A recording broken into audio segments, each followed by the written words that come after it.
ಭಾರತದ ಒಟ್ಟು ವಿಸ್ತೀರ್ಣ ಎಷ್ಟು? 63 ಲಕ್ಷ ಚದರ ಕಿಲೋಮೀಟರ್. ತಪ್ಪಾಗಿರ್ತಕ್ಕಂಥ ಉತ್ತರ. ಸರಿಯಾಗಿರ್ತಕ್ಕಂಥ ಉತ್ತರ.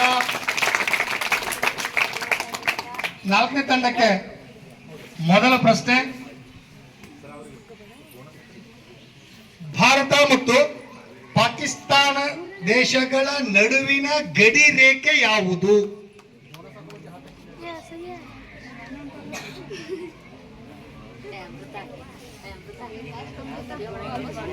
1 2 3 ರೆಡ್ ಕೀಪ್ ಸರಿಯಾಗಿರ್ತಕ್ಕಂಥ ಉತ್ತರ. ಪೂರ್ಣ ಅಂಕಗಳು ನಾಲ್ಕನೆಯ ತಂಡಕ್ಕೆ. ಪ್ರಶ್ನೆ 5ನೆಯ ತಂಡಕ್ಕೆ. ಭಾರತದ ಮಧ್ಯಭಾಗದಲ್ಲಿ ಹಾಯ್ದು ಹೋದ ಅಕ್ಷಾಂಶದ ಹೆಸರೇನು? ಭಾರತದ ಮಧ್ಯಭಾಗದಲ್ಲಿ ಹಾಯ್ದು ಹೋದ ಅಕ್ಷಾಂಶದ ಹೆಸರೇನು? 1 2 ಸರಿಯಾಗಿ ಹೇಳು, ಚೆನ್ನಾಗಿ ಹೇಳು.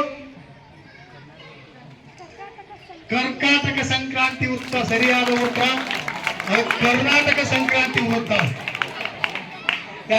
ಪ್ರಶ್ನೆ 6ನೇ ತಂಡಕ್ಕೆ. ಬಂಗಾಳದಲ್ಲಿ ಪ್ರಭುತ್ವ ನೀತಿಯನ್ನ ಜಾರಿಗೆ ತಂದವರು ಯಾರು? ಸರಿಯಾಗಿರ್ತಕ್ಕಂಥ ಉತ್ತರ. ಪೂರ್ಣ ಅಂಕಗಳು. ಮೊದಲ ತಂಡಕ್ಕೆ ಪ್ರಶ್ನೆ.